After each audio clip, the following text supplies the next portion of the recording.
Hey everyone! Tonight I saw Mary Poppins Returns with my daughter, brother, and sister-in-law, and my parents. I had major expectations for this movie because I absolutely loved the trailer. Every time I watched the trailer, I smiled from ear to ear and would even start giggling. So I was expecting that of this movie. I wanted it to make me smile and to make me feel like a kid again.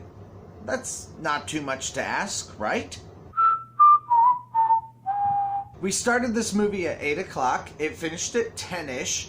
We came home, I got my little one into bed, and it is now 12:51 when I am filming this and am relegated back to my parents' poorly lit garage to film a quick reaction video. This video will be spoiler free. I will try very, very hard not to ruin any major points for you. So, is this a good movie? Well, it was frustrating.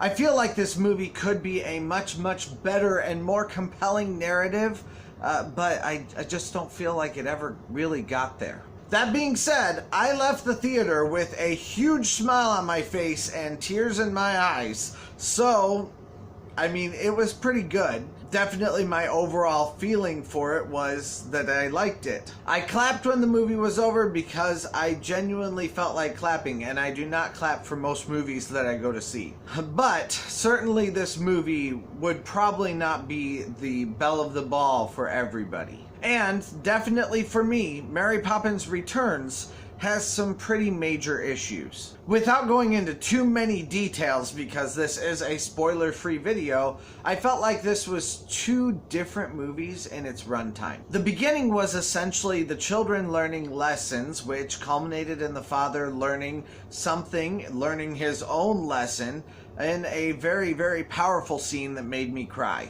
And the second half was the family coping with the future, which culminated in a life lesson and a great deal of nostalgia, which is probably why I clapped at the end, because the second half of the movie I did not like as much. Which obviously means I think the first half was the best half. So, let's talk about the best half. Even within the best half of this movie, there's still a few little issues. The dialogue at the very beginning was pretty cheesy. However, I eventually decided that I should probably just roll with that cheesiness because it seemed like it was very intentional. The problem is, though, that everything else felt like it was very modern, even while the dialogue was that more cheesy 1960s dialogue. This felt like a very heavily CGI'd Mary Poppins world, one that had more in common with Harry Potter than with the original Mary Poppins. And that did give it some sense of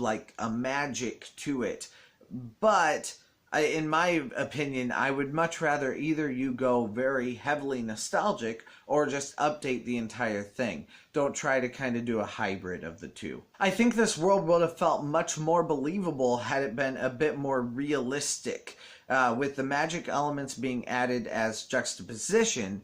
I guess to me the problem is if your everyday things already have CGI in it, then it lessens the amount that the CGI actually does feel remarkable. Speaking of nostalgia, it seems as though this movie was actively trying to hit all the beats of the first Mary Poppins movie. Of course, all the different parts of the movie, all the different beats were done a little bit differently, but I kind of felt like I could anticipate the storyline because I knew the classic Mary Poppins storyline. It felt to me like writers sat in a room with the original script and went through point by point asking themselves, how can we do this today, but different?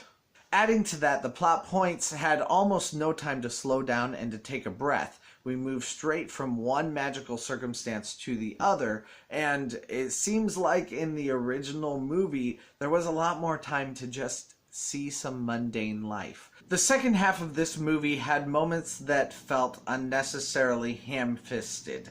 And this is the part of the movie that I think had the greatest potential to have made some powerful points and to have developed the characters further, which makes this even more frustrating. It feels like the writers believed they had to do some outrageous crap in order to get the attention of those youngins, which just doesn't seem to be true because the original movie didn't do anything outrageous or ham-fisted and still is considered to be an incredible movie. As I said before, though, the ending had several callbacks, especially musical callbacks, that were incredible and made my eyes well up. They were purposeful, and they clearly did their job. Now for the good stuff, because the good stuff is really, truly amazing. Of course, the casting is perfect, almost, and even the casting that's not perfect is still really, really good. Emily Blunt, Lin-Manuel Miranda, even Dick Van Dyke even, they are all incredible. I loved watching each of these characters. I felt like Emily Blunt couldn't have possibly been better cast, and Lin-Manuel Miranda, while I was kind of disappointed in him in Moana, just because I didn't really find the music to be incredibly catchy, I really enjoyed watching him in these scenes, especially some of the rap scenes that he did. It just felt like exactly what I wanted from the rest of this movie, where it had the spirit of the original, very much so, where it was very fun-loving and he was kind of dancing, and I don't want to give too much away. It felt like it kept the original spirit of the movie, but it had a completely different point, completely different lyrics, and it was very well updated. The only weak link in this cast was not weak because of the character or the actor at all, but because of the intent. I think Angela Lansbury's character was very obviously intended for somebody else.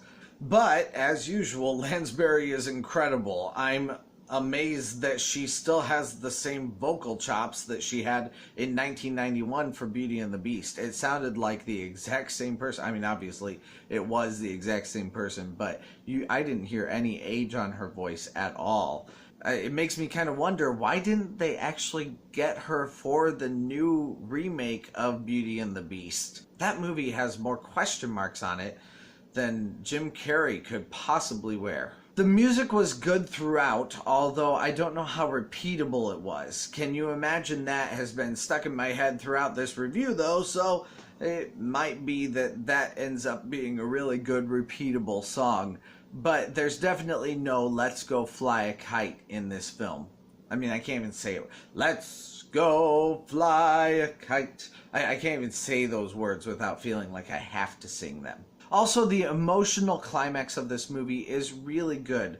The first quarter of the movie felt a little bit unnecessary to me. It kind of felt slow. It felt like they were trying to cram too much in, until that moment tied together a couple of loose ends for me. And of course, the nostalgia was wonderful, but nostalgia can only get you so far when you are paying $12 a pop for somebody to go see a movie. Overall, Mary Poppins Returns is a fun little adventure into some new and surreal places. It has some good lessons to learn, and it was particularly fun for me to watch with my daughter's excitement as she enjoyed this movie. There were several times when even she noticed the callbacks. She especially liked it when Poppins said "spit spot." Nostalgia is clearly not even lost on a 4-year-old, which I'm sure is why Disney is making these movies. If you like this quick little review, please like and subscribe. Also, I do Disney movie reviews. I am working on reviewing every single Disney movie from beginning to end. I also do television ratings, reviews, and analysis. Press some of the buttons around my face right now for more free content, and also subscribe for free. I'd love to have you. I'll be back after Christmas break, but I'm planning to take just a week off for a little bit of additional production and for more time spent with my family. So, Merry Christmas and a Happy New Year, and I'll see you again in January.